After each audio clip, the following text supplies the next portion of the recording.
오늘은 이사야 50장 4절에서 5절 말씀을 방금 함께 읽었습니다. 그 내용의 제목이 학자의 혀를 주소서라는 이러한 제목으로 오늘 말씀을 드리는데, 오늘 본문에도 이제 이사야가 하나님 앞에 학자의 혀를 주소서라는 기도가 나옵니다. 중요한 것은 우리들의 마음입니다. 우리들의 마음이 어디를 향하느냐에 따라 가지고 우리가 어떤 면이라도 해내기도 하고 해내지 못하는 경우가 참 많습니다.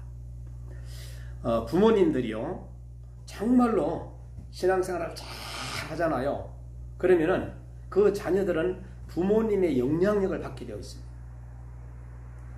그런데 부모님들이 신앙생활 잘 안 하면은 역시 마찬가지로 이제 자녀들에게까지도 영향력이 미치는 것을 볼 수가 있습니다. 부모들이 나쁜 말을 막 하잖아요. 그러면은 암암리에 그 자녀들도 막 나쁜 말을 하는 거예요. 이 영향력이라는 것은 대단합니다. 대단해요. 어떻게 생각하면 우리 부모님들은 자녀들에게 영향력을 끼치기 때문에 비전도 심어줘야 되고 진정성 있는 말을 해야 되고, 또 부모가 성장할 때, 신앙 성장할 때 자녀들도 성장할 수가 있고, 그리고 또한 부모들이 자기 절제도 할 줄 알아야 되고, 그리고 주도성도 가질 수 있어야 되고, 어떠한 것에 있어서 타이밍도 자녀들에게 보여줘야 되고, 또 이제 가족의 그 팀워크도 잘 지도해야 되고, 또 올바른 태도와 우선순위, 책임만, 이런 모든 것이 부모에게는 막중한 겁니다. 또 커뮤니케이션, 소통도 잘해야 돼요. 또 자녀가 이를 봤을 때 부모들은 부모보다 더 훌륭한 자녀가 되기를 원합니다. 그래서 우리는 리더 이상의 리더를 가정에서도, 교회에서도, 국가에서도 저는 이렇게 성장시켜야 된다는 것을 말씀드리고 싶습니다. 오늘 여기에 방송을 보는 여러분들도 정말로 이제 영향력을 끼칠 수 있는 여러분들이 되었으면 좋겠습니다. 하나님의 말씀을 가르치는 자는 정말로 어리석은 자들까지도 그 말씀을 통해 가지고 이제 잘 알아들을 수 있도록 조리 있게 이 하나님의 계시의 말씀을 잘 전달할 수 있는 것이 바로 지도자입니다. 그때에 어떤 역사가 일어나느냐? 구원의 역사가 일어나는 거예요. 자, 우리 예수 믿는 사람들, 또 목회자나 선교사님이나 모든 지도자들은 뭐예요? 최종 목표가 영혼 구원 아니겠어요? 신명기 6장 4절 7절에 보면은 말씀을 가르치는 교사는, 그랬어요. 교사는, 우리 모두가 다 교사예요. 선생들이에요. 말씀에 대한 올바른 태도를 우리가 가져야 된다는 거예요. 그래서 이 마음에 새겨야 된다고 말씀해 주고 있어요. 이 마음에 무엇을 새기느냐? 내가 십자가로 꽉 무장이 되어 있어야 된다는 거.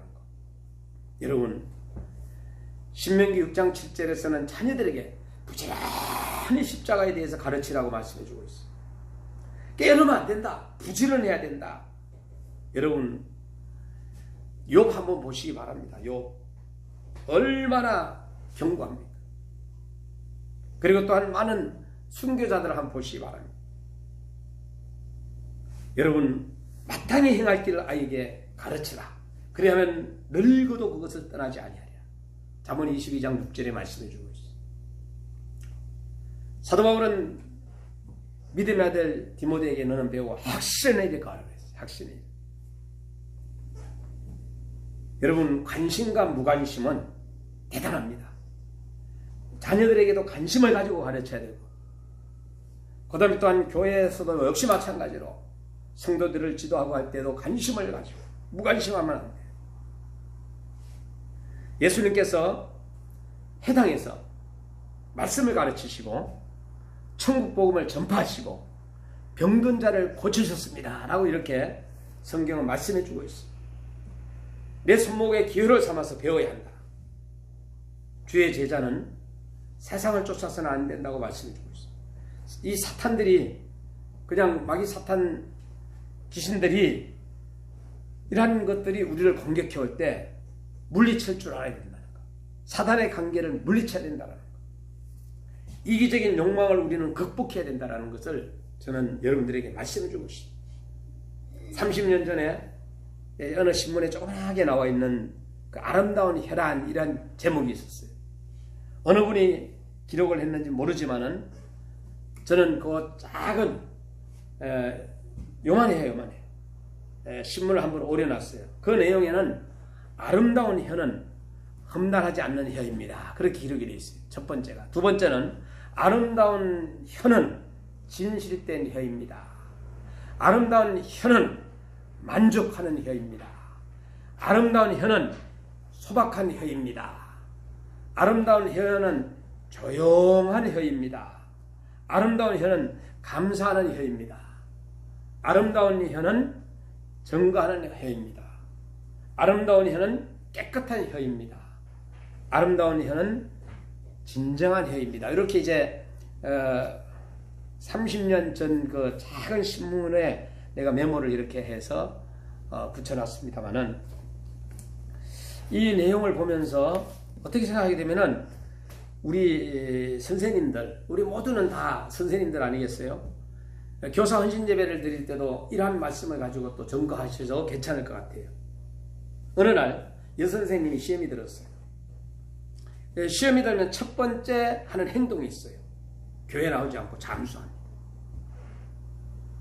그래서 목사님은 또 그 여선생님을 찾아서 신방을 갑니다. 이유를 물어보니까 그 여선생님이 그 목사님한테 이렇게 얘기합니다. 목사님은 새신자만 사랑한다는 것이에요. 자기들처럼 오래된 사람 안 사랑하고, 그래서 목사님은 그 선생님에게 그렇게 얘기했어요. 그렇게 보였다면은 그것은 전적인 저의 잘못입니다. 용서해달라고. 바로 고치겠습니다.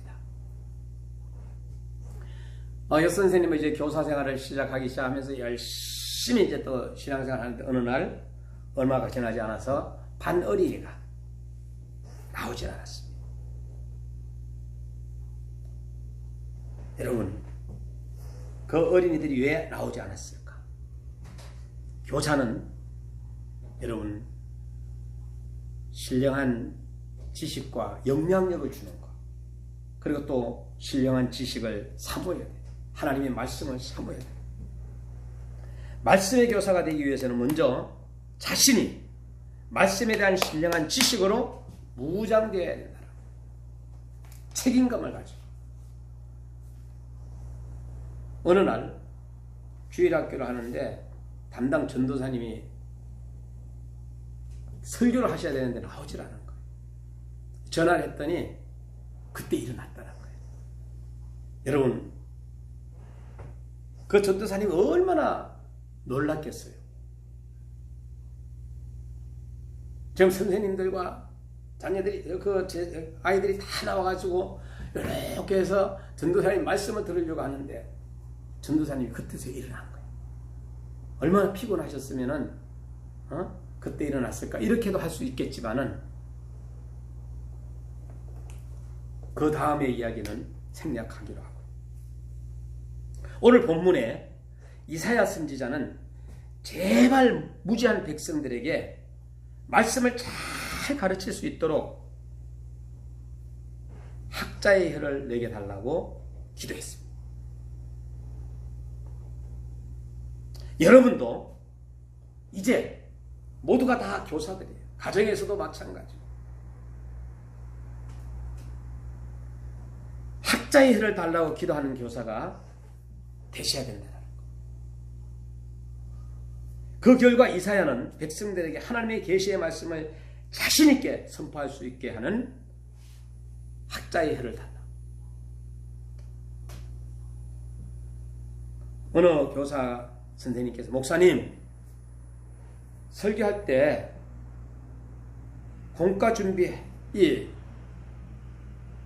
목사님과 이 전도사님이 막 설교를 합니다. 그러니까 어느 교사가 공과 준비를 한 개도 못 한 거예요. 그러니까 목사님 설교할 때 그때서 이제 막 공과 준비를 하는 거예요.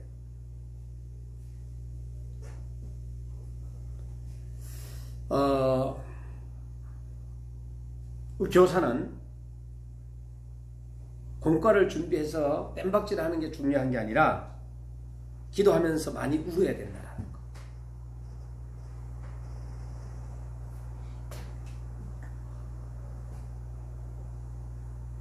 어느 교사 선생님께서 오전에는 안 나왔어요. 장로님도 오전에 안 나온 적이 있어요.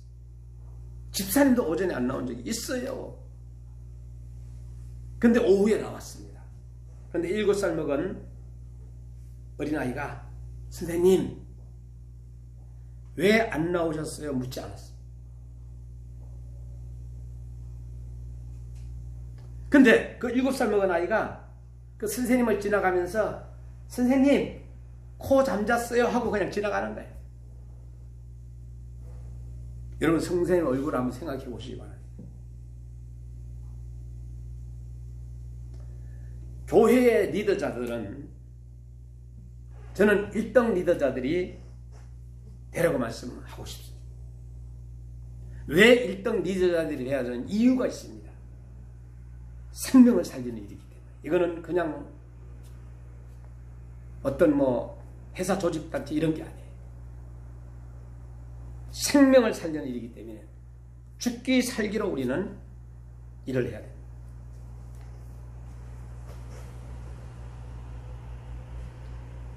말씀에 대하여서 탁월한 지식을 가져야 되고 준비해야 되고 기도 생활로 인한 성령 충만해가지고 여러분의 은혜가 새벽에 일찍이 한적한 곳에 가서 기도했다는 그 예수님처럼 하루 일과 시작에 우리가 2시간, 3시간은 우리가 10의 1조로 하나님 앞에 기도하는 시간을 가져야 된다.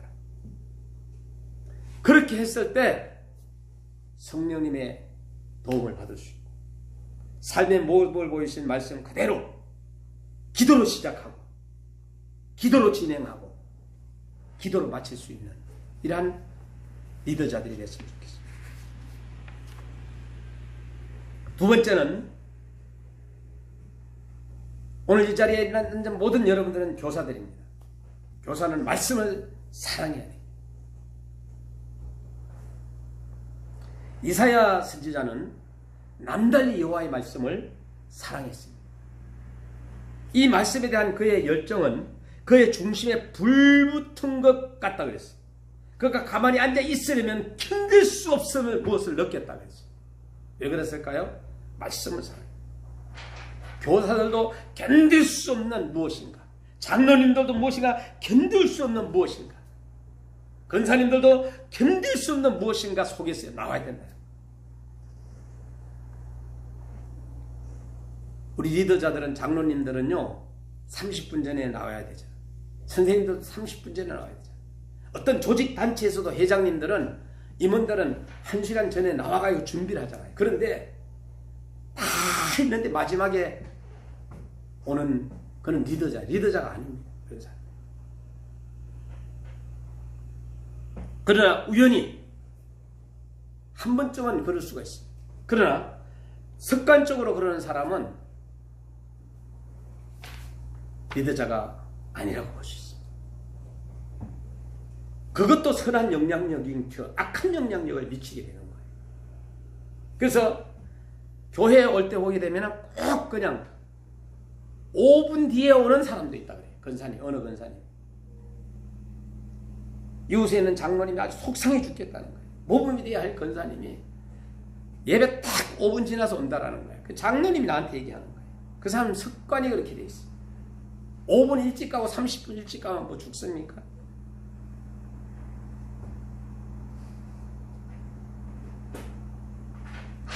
이사야 선지자가 견딜 수 없는 무엇이, 이것이 바로 말씀이었어요. 그래서 그는 말씀을 사랑했고 나머지 그 말씀을 전하고자 학자의 혀를 내게 달라고 하나님께 부르짖었던 겁니다. 여러분이 어떤 말씀을 전할 때에 그냥 전하는 것보다 하나님 앞에 많은 기도를 하고 증거하는 것하고 차이가 있잖아요. 이것이 바로 우리 리더자들이 교사가 가져야 할 태도인 것입니다. 어린 영혼을 위하여서. 어린 영혼이라 해가지고 어린 아기를 얘기하지 않아요. 만일에 80이 되었는데도 이제 그때 처음 나와요. 그럼 어린 영혼이 돼요. 교사가 반드시 가져야 할 것은 사랑과 믿음입니다. 어떤 교사는 사랑은 있는데 믿음은 없는 경우가 있어요. 어떤 선생님은 믿음은 있는데 사랑이 없습니다. 어떤 태권도 사범님은 믿음은 있는데 기술이 부족해. 어떤 사범님은 기술은 좋은데 또 믿음이 없어. 다 가지는 것이 이렇게 힘들 수가 없어. 그러나 준비해야 됩니다. 왜? 최종 목표가 영혼을 구원하기 위한 것이기 때문에. 이 둘을, 사랑과 믿음을, 이 둘을 따로 양립된 것이 아니라 상호 조화를 이루는 것으로 우리가 교사가 가져야 할 필수 요건이에요. 여러분들은 다 교사예요. 선생님들이에요.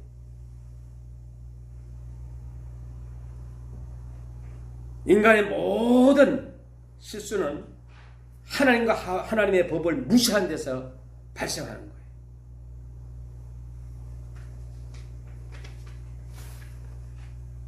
여러분 10월 27일에 연합예배를 뒤에 이 기도의 제목이 나옵니다. 한국교회 연합예배 기도를 위하여 10월 27일 종교개혁주일 오후 2시 광화문에 한국교회가 다 함께 모여 간절히 부르짖어 기도함으로 한국교회의 위기가 극복되게 하소서.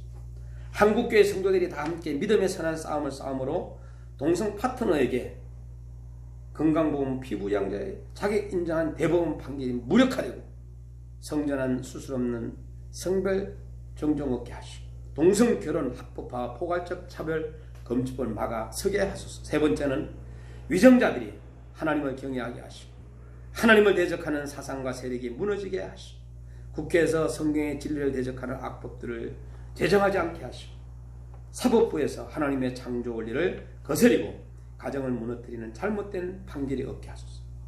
한국교회가 한 마음으로 연합하여 10월 27일 모든 성도들이 총직결하게 하소서. 우리의 죄악을 철저히 회개하며 하나님의 긍휼을 간절히 부르짖어 구하고 거룩을 위해 우리 모두가 결단하게 하소서. 다섯 번째 10월 27일 한국교회 연합예배를 통해 한국교회가 첫사랑을 회복하고 처음 행위를 갖게 하소서. 한국교회가 회개함으로 거룩을 회복하고 주 안에서 하나 되고 영적 회복과 부흥을 임하게 하소서. 여러분 이게 무슨 얘기냐 하면은 남자와 남자, 여자와 여자가 결혼하면 돼야 안 돼요? 안 되죠. 이걸 막자라는 거예요. 자, 여자가 남자 목욕탕에 들어가면 돼야 안 돼요? 남자가 여자 목욕탕에 들어가면 돼야 안 돼요? 그러면 못 들어오게 되면 차별 금지가 되는 거예요. 여러분 이거 말고도 여러분들이 정말로 이 동성애에 대해서 확실하게 알려면은 샌프란시스코를 한번 가보시기 바랍니다. 미국에. 제가 지난 8월 11일 다녀왔는데 저는 깜짝 현장을 보고 깜짝 놀랐어요. 야, 이거 우리가 하나님 앞에 기도해야 되겠구나. 시골의 한 목사님께서 눈물을 흘리면서 시작한 이 기도회가 어떤 사람들은 정치적으로 이 사람이 쏟고 있다 이렇게도 얘기하는데 그거 아니에요. 총회의 결의가 장난입니까? 총회에서 각 교단 총회에서 결의했습니다. 어떤 목사님은 유명한 목사님은 192석이 어느 당인데 여러분 그 192석 안에 이거 반대하는 사람 국회의원들이 있습니다. 이번 모임은 10월 27일 모임은 순수한 모임이에요. 제가 주관한 것도 아니에요. 이거는 하나님께서 한 시골 목사님을 통하여서 시작하게 하신 거예요. 여러분 이렇게 하나가 되는 것은 모든 것이 자기네들이 잘 진행하면은 하나가 되고 그리고 또 답이고 남이 하면은 정치꾼들이 한다 이렇게 하면 이건 정치꾼들이 하는 것도 아니고 정치인들이 하는 것도 아니에요. 이거는 순수한 기도 모임이라는 거.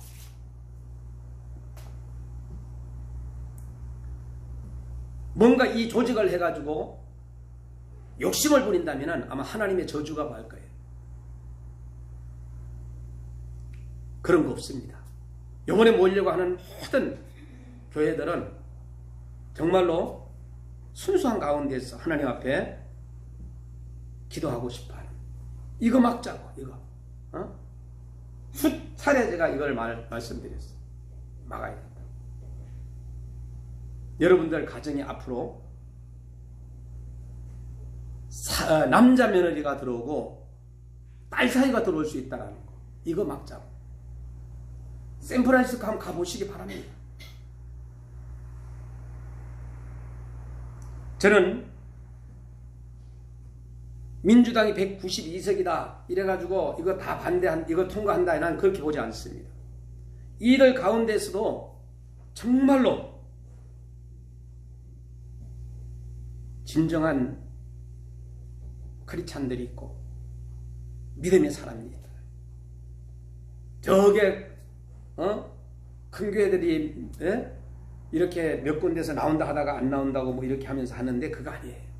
제가 요번 봤을 때는 모든 목사님들이, 교회들이, 제가 확인한 결과 그 목사님들이 안 나온다 할지라도, 그 교회가 안 나온다 할지라도, 대표가 안 나온다 할지라도 성도님들이 요번에 나옵니다. 요번에 불교인들도 나오고요, 천주교인들도 나오고요, 일반 사람들도 나옵니다. 저도 나가잖아요. 저도 지금까지 한 번도 주의를 제가 하지 않은 저도 나가잖아요.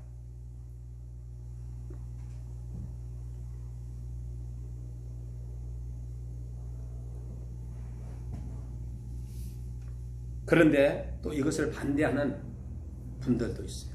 반대하는 분들은 그분들에 대하여서 그냥 존중해주고 지나가야 돼요.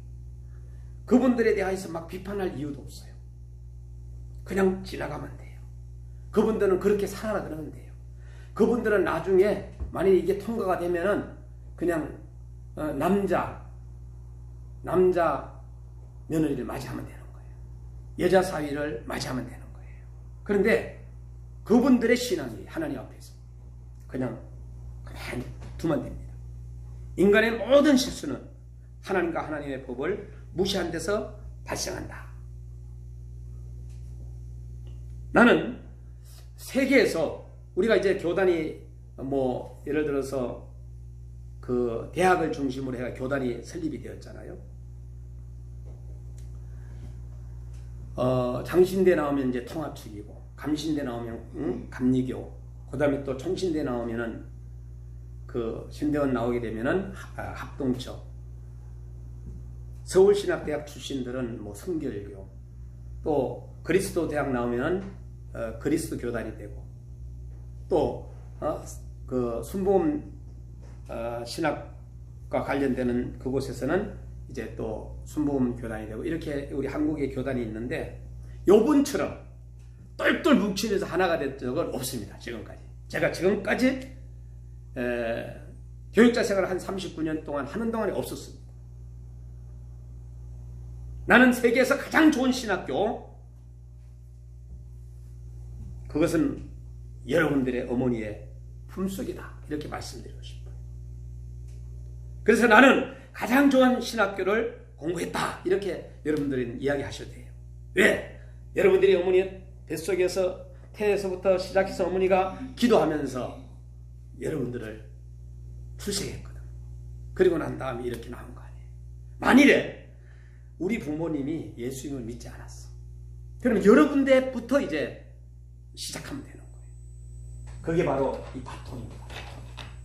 이 바톤을 계속 아브라함이 이삭이 야곱이 요셉에게 준 거죠. 이 바톤, 신앙의 바톤을 넘겨줘야 돼요. 그래서 우리는 바로 남자와 여자, 이렇게 하나님의 창조 질서를 무너뜨리려고 하는 이것을 반대하기 위해서 10월 27일에 모이는 겁니다. 강화문, 시청, 서울역, 그 다음에 종로. 여러분, 저는 리더자 거기에 뭐 아무것도 맡은 것도 없어요. 단지 저는 참석하는 것뿐이에요. 목회자로서 자원회가에 참석하는 거예요. 오늘 우리 목사님들도 역시 마찬가지로 뭐 담임 목사가 여러분들 참여하라는데 참여합니까? 에? 큰 교회 목사님들이 참여하란다고 성도님들 거기는 자도 있고 우도 있고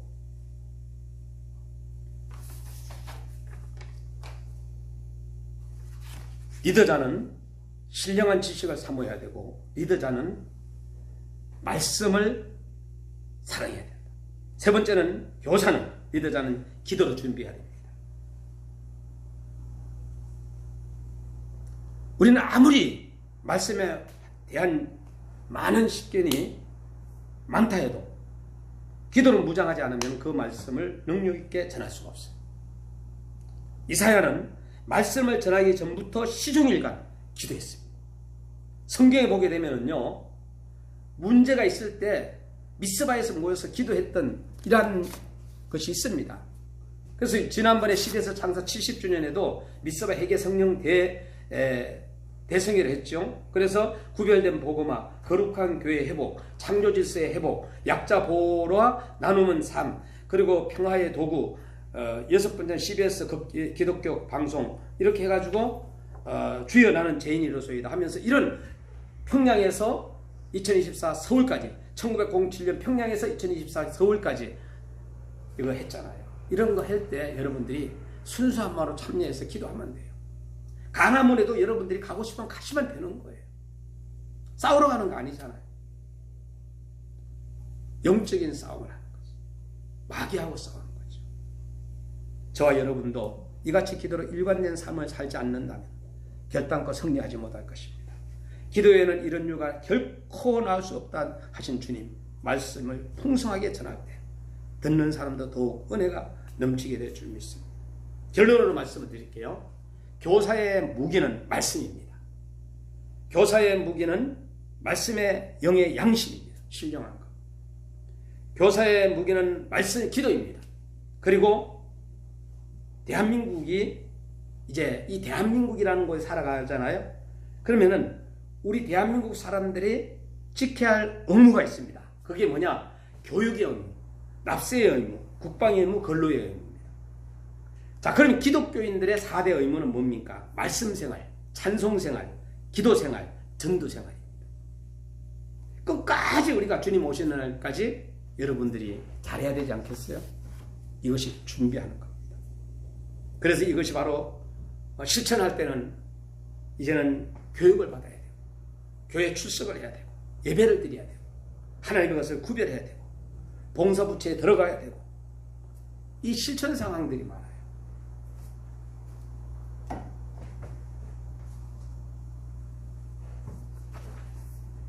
가장 중요한 해답은 바로 이 성경입니다. 성경. 이것이 통과돼가지고 빵빵 두드려지지 않도록 통과되지 못하도록 10월 27일에 광화문에서 만납시다.